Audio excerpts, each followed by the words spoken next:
Please welcome Dr. Anita Gadhia-Smith.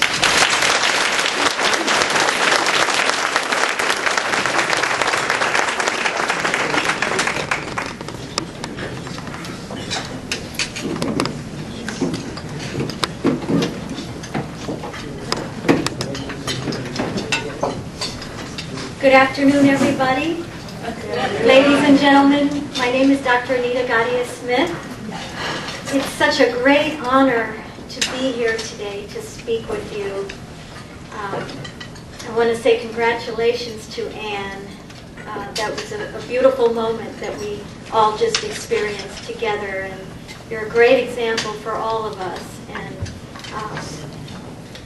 another role model for all of us to follow.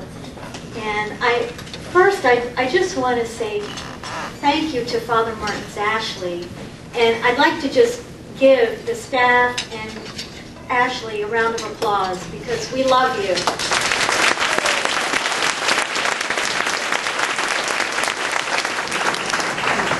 You have changed the world here, and you've saved countless lives, and it's such a great honor to be affiliated with you and to work with you and to be part of the treatment community, and for myself also to be a part of the recovering community as a recovering person. I just celebrated 20 years of sobriety in March of this year.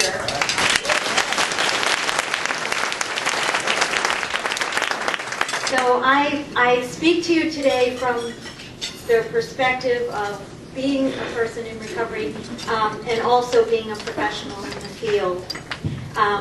As Dr. Saluni has said, I am a psychotherapist. I'm in private practice in the Washington, D.C. area, and I work with addictions, alcoholism, all kinds of addictions, alcohol, drugs, food, sex, and do a lot of work with couples as well as individuals and family issues. So I'm lucky enough to be seeing all aspects of this disease, and lucky enough to be doing this amazing work. On the topic of women in particular, you know, I look around this room today, and this is an incredible group of women we have here. We have a beautiful group of women that are vibrant and energetic, and people at all different points in recovery. And you know, so many have had to overcome a lot just to get to the point of seeking help. And you know, thinking about how treatment has changed and the issues that women have had over the last decades. You know, if you think about 50 years ago, as women, we really didn't have the freedom to do what we can do today. Even in terms of drinking, you know, it wasn't really okay for a woman to go to a bar 50 years ago by herself and get drunk. You know, now we have an infinite number of choices. You know, we have a lot of freedom, a lot of power. We have a lot more potential. We have more equality. We've really come up in the workforce. We have sexual freedom that we didn't have in previous generations. We have the choice about whether or not we want to be married. We have choices about whether or not we want to have children. And, you know, it just wasn't always this way. And along with having all this freedom comes a lot of responsibility and a lot of challenges that weren't there either, and a lot of pressures and a lot of stress. And Dr. Salunius had mentioned the stigma around the disease for women in particular. And this is something that I have really noticed since the publication of my book. What's happened in my professional life since writing the book was that I've been kind of called to do public speaking, and I've gone to several other countries and spoken there. I went to Bali, Indonesia this past March and spoke at the Art of Living's International Women's Conference, and there were women there from about 50 different countries, many of whom have been touched by the disease of alcoholism, but really haven't had much exposure to recovery or anyone talking honestly about it. Also went to Sweden last year to do some work there, and in the last few years to India on 3 different trips there. In fact, my book was just translated there into Marathi. And what was really striking in India, I still attend meetings pretty much on a daily basis. And so when I was in India, it's kind of hard to get around there. There are just a lot of people there. And so if you want to do things, you have to rent a car. And so I had my driver and car, and I would go to meetings. And, you know, in an entire week, I think I saw one woman in recovery in 3 different cities in India, which was really startling to me.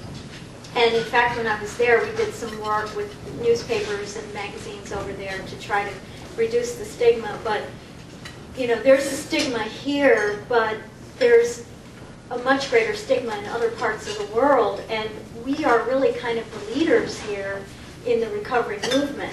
You know, it was born here just 75 years and 5 days ago was kind of the birth of our main recovery 12-step program. And, you know, we have grown and expanded in ever-widening circles into the rest of the world. And it's just a very, very powerful force. But it's a very slow process. And so, you know, it's taken a long time. And we have a lot of work to do here, but, you know, there's a lot of work to do all over the world. So the stigma is still something that everyone deals with, male or female, with this disease. Women in particular, from what I've seen, tend to have more closet drinking. You know, there's certain issues that I think are particular to women. It can be harder for women to seek help. There's a lot of guilt and shame, and I just wanted to mention the difference between the two. Guilt is feeling badly about something you've done. Shame is feeling badly about who you are and what you are. And I think that the shame issue is particularly challenging for women. And, you know, it's the shame that keeps you underground and keeps you from opening up and really talking about the truth. And, you know, from my perspective, recovery is a celebration of the truth. I mean, that's why we're here. That's what we do. That's how we get well. And we do it by connecting with each other.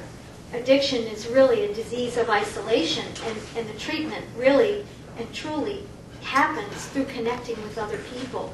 And, you know, some of the most profound healing of shame and guilt happens through connecting with other people who have the same kind of problems that you do, because then you realize you're not alone and you're not that bad, and it's okay to have problems. And, you know, we all have something that we're dealing with, even if we're not alcoholic. Everybody's dealing with some kind of struggle.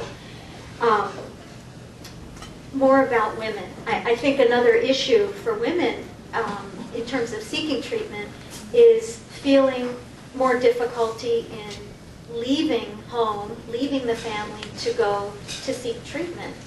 Because a lot of times women are, you know, responsible for the children, responsible at home,